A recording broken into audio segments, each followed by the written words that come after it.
Salut fidèles téléspectateurs, à vous qui entrez de nous sur à partir de le monde sur 3W Sheraton Télévision. Vous êtes tellement nombreux pour suivre cette belle émission, le bateau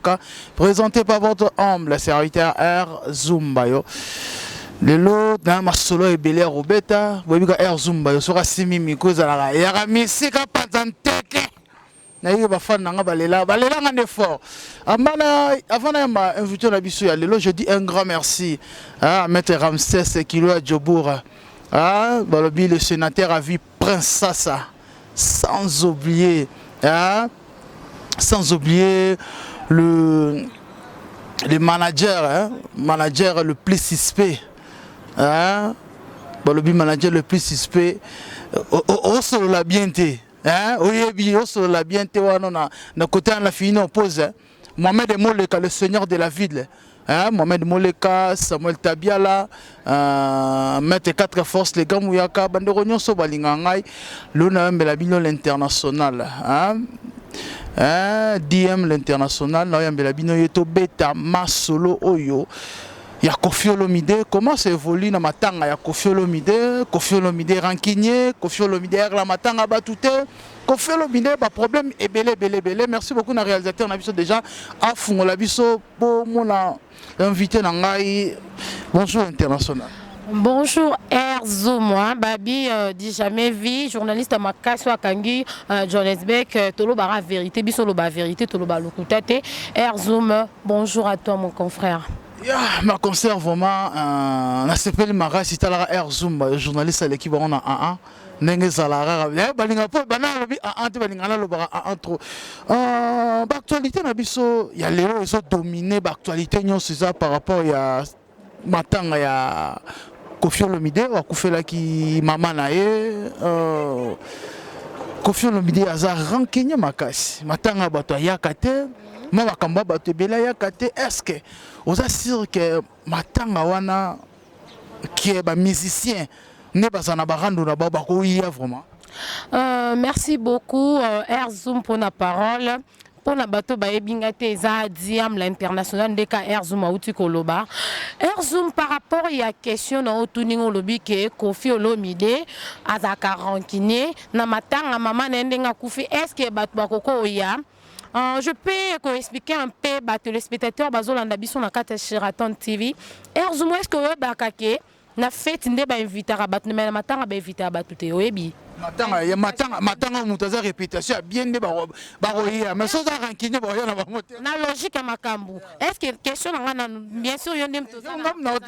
Merci beaucoup. On a posé question vraiment exacte mais eza moi sous question on a pour faire éclaircir ba téléspectateurs ya Sheraton TV au bazolanda biso partout mokili mobimba na matanga ba inviter à mutute. Ezande na fête nde bazaka ki ba pesa invitation ba bi ke intel roya intel royate. Yebisanga bien sûr Kofi Olomide azar rancune azar mtaba problème belé est-ce que na matanga na tanga passi on va perdre maman na za être cher maman azala ki kara donc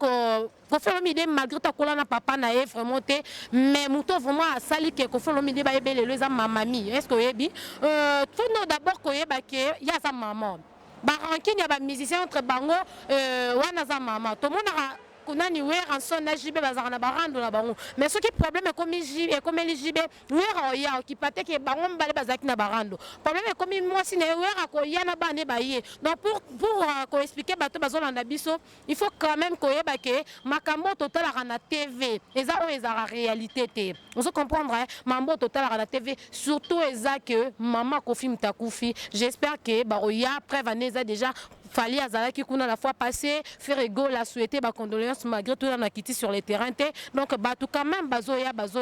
qui pète que Kofi Olomide azamuta ba problème. Merci beaucoup par rapport Kofi il fallait pour payaki tout monde nyoka longo a souhaité tebi que yena nyoka longo bazaka na ba guerre mo ya makasi nyoka longo ba série biso no to ko la tebi que nyoka longo ba ne ko manquer même mamami ya ba rando quartier ezarando so yo flanquer mère na ngai ça non randu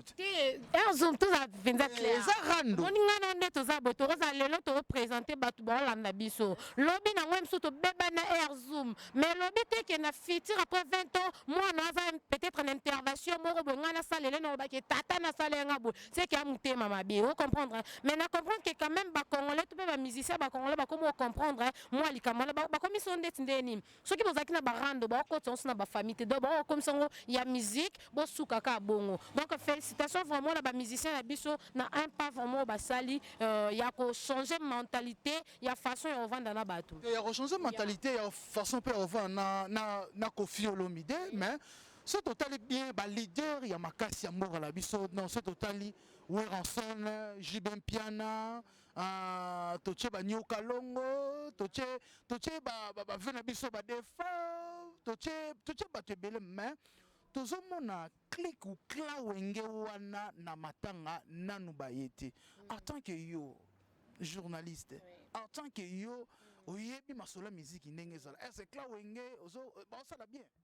wana no ndina utolo bate Zoom na explica ki batuke na matanga ba evita ba bengsaka batute ba ko bengsa batute wana za klawenge oba ke obi e Koffi Olomide asala trop pour la Weranson ya wana na yebi très bien kasi on a expliqué te parce que Koffi abanda da ko koma banzembo kala o ko Koffi pa banda oyemba abanda no ko koma komi a pesi entel ayembi ne ide ko ela eke lelo pa ko mo bete musique nende pesimba nango ndenge lobi ke na para batawenge nanu ba yete je peux te dire que bakoya na bango peut-être bazozela jour matango ekobima na Congo komika jour moko matangi bimi bakunzimba moko mais toza ko espérer que ba pesa biso mesure de grâce ya mamami et là la tandenge bandola et bien za na tongo bakunza ta partir à 18h moi je suis sûr et certain que batawenge bakoya mais na koloba ke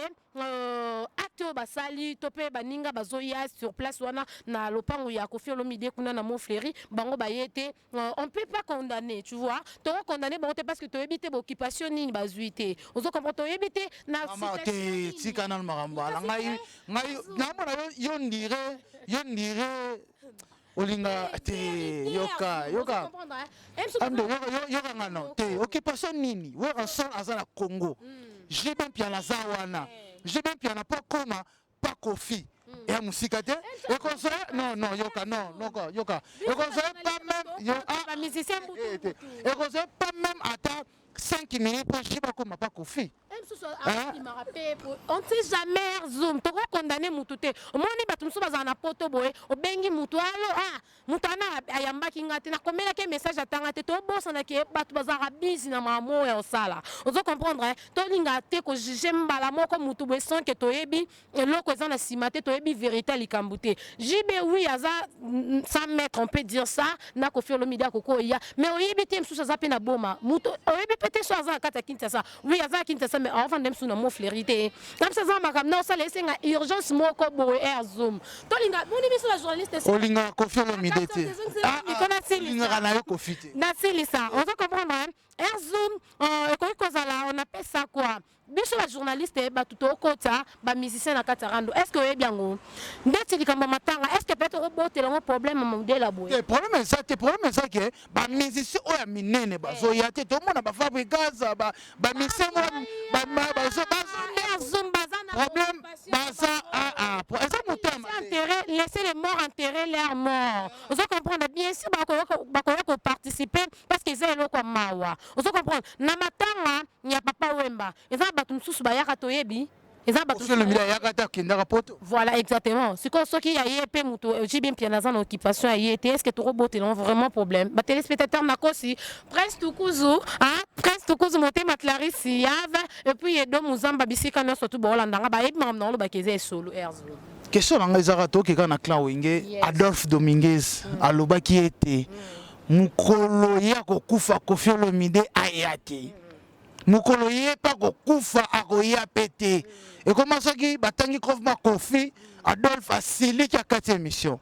lelo siko Koffi akufeli mama wana mama basolo baloba mama ni mama za mi balete moi sino za mi balete misatu mais mama sa moko ce comportement wana en tant que être humain est-ce ça bien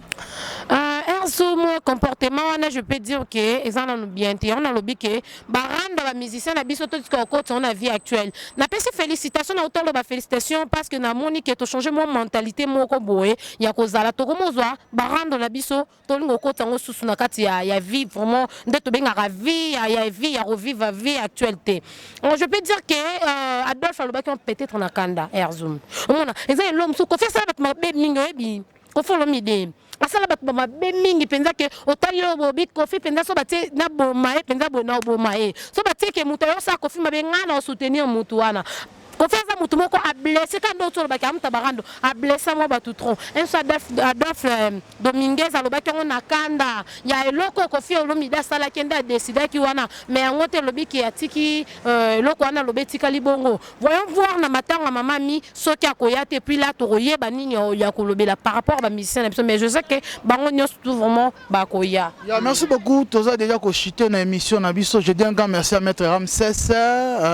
Babi Orlibila Malila Djobour. Je dis un grand merci à maître boss mais c'est patron maître 4 forces le grand Mouyaka le roi des Bayaka Prince Sassa Bolobi le sénateur à vie Prince Sassa na pesi bandoro nyonso balinga ngai faida manyaka pinga mbote na pesi binora ke mikolo na za kotoyo bomi tungsa malabino soute Sheraton Télévision. Abonnez-vous massivement balinga Erzoum na biga bolinga nga fort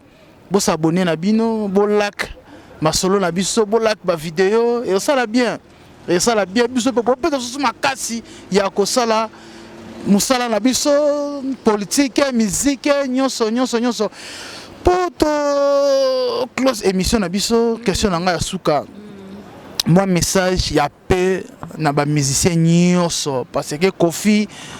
tout le monde ba musicien africain nyonso ba telemi ba pesa message même Félix Ozé quoi Félix Ozé quoi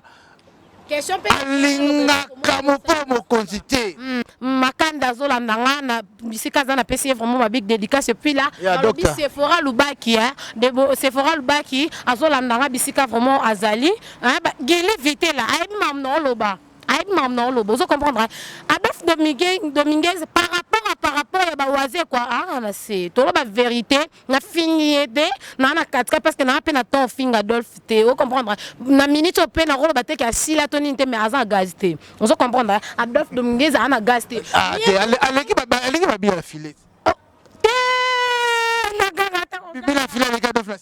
na minute peut-être bataille logique na tango wana Adolphe leka bina filer parce que bina filer azala na omte na minute so tote misi Adolphe babi ke concert et beta ya Adolphe na bina filer a vina ngo sa poto vina ngo sa international Erzoum lo banane viens ngo sa la poto penzo comprendre que ate bien d'être na reine na biso abi ata des reines bat bon préféré ba côté bina filer ate des reines je te jure. Non, c'est vérité. Na minute on vient déjà si la gaz à sous n'angalati to mara rotanga parmi batu basala peut-être musique bien à Congo Adolphe ma bien na minute on gazité ce que tala degré tala ba bengo distance il y a Adolphe écart hatayo moko siko bato quoi ba Félix waze quoi ba rendre les arabes vraiment makasi bana matete inda. Vous comprenez? Mais est-ce qu'on souhaitait vraiment Kofi Olomide ba condoléances mais je sais sûr et certain mon vieux Félix Oazé quoi bisika Landanga j'espère ça Paris monstre d'amour mauvais j'espère autant l'émission et puis là Eclipse mon so et bi makamni non loba vous comprendre ako babarando wana déjà mais souhaité ba condoléances so esali ke ti matanga batsa vient nga za Kinshasa vient nga Félix Oazé quoi OK matanga so pesali ke ana Paris kuna e ku fait non te mais a souhaité ba condoléances c'est comme Moudoro Adolphe a souhaité condoléances a pesa aya te échanger la nini yebisa nini e bakisana Adolphe Azakla wenge prêt à jeter à salamara mebele abeta ba salami abeta na tango wana to benga ngoka jeter o comprendre nazalaka o comprendre verbe yo linga sko ba actualité na mikolo Oh, même dans le monde actuel, 21e siècle, les gens ont vivre. On a habité son encore ça. Zoom. Oh, le monde dans un homme, non, le baiser solo. On comprendrait. On va proposer. Proposer, mais il y a mon conscience, malgré tout le monde. Forcément, non, forcé, n'a pas besoin de forcer, mais il y a mon conscience, au yébike, on a des téléspectateurs. Mot de la fin. Merci beaucoup, Erzoom, pour l'analyse, non? Mon confrère Balobi, bon s'abonner massivement sur la chaîne Sheraton TV. Beaucoup t'as vraiment bazar news tout y a ben mission de KKR Zoom auto ko Sabino. Bon comment bon retrouver Diam l'international bateau boleli émission les robots s'appelle peut-être Bon c'est fait nérover la Diam. Bon continuez toujours qu'on s'abonner parce que beaucoup t'as m'envoie bien tout Zamba Anakatia Sheraton TV et puis là on a profité on repère ça ba dédicace na Vanessa staff. On a passé vraiment merci beaucoup na batunyo surtout besoin na Chadra Koka Manix Sindani et puis la Shagi Musaou mais si ka vraiment nyos tout besoin na bonne sanité balobi ye moko Bobeto Chumba motema ya Jo Modango ma copine privée depuis Johannesburg na bonne sanité susté balobi boza vraiment tel bébé mais notanga kalelo mwanda mbude kaka benda depuis Cape Town et puis là na bonne santé Dada Kanda Bossamboka depuis Cape Town et Sergio Chamba. Je vous en vraiment beaucoup. C'était Diam de Nazaraki et Longonan de Konanga Erzoom. Merci beaucoup pour la parole. Merci beaucoup. À la prochaine. Merci beaucoup vraiment. Merci beaucoup. C'était votre humble serviteur Erzoom Bayo. Bon, moi je vais émission d'Engeleki. Le bateau ka émission Nabino Babina. Sheraton Télévision, bolanda biso, bolanda Erzoom Bayo, tout ça la analyse nyonso, il y a politique, il y a musique, il y a sport, il y a nyonso. Ah, tozo sangisango vraiment. Merci beaucoup na bandeko nyonso bozalaki devant ba téléphone na bino, ba poste télévision na bino pote bolanda o abino Erzoom Bayo journaliste l'équipe on a Docteur Sheraton na pesio mbote na musika na biki osala ma bien. Ndeka toyoka na boponga makamabela lingana telema mais non tellement non le psychoté pour je m'appelle Erki la force qui écrase Sheraton Télévision ah dans le but déjà Sheraton Télévision ça la makama bien tout ça la boulot restez toujours branchés sur votre chaîne télévision Sheraton Télévision bye bye.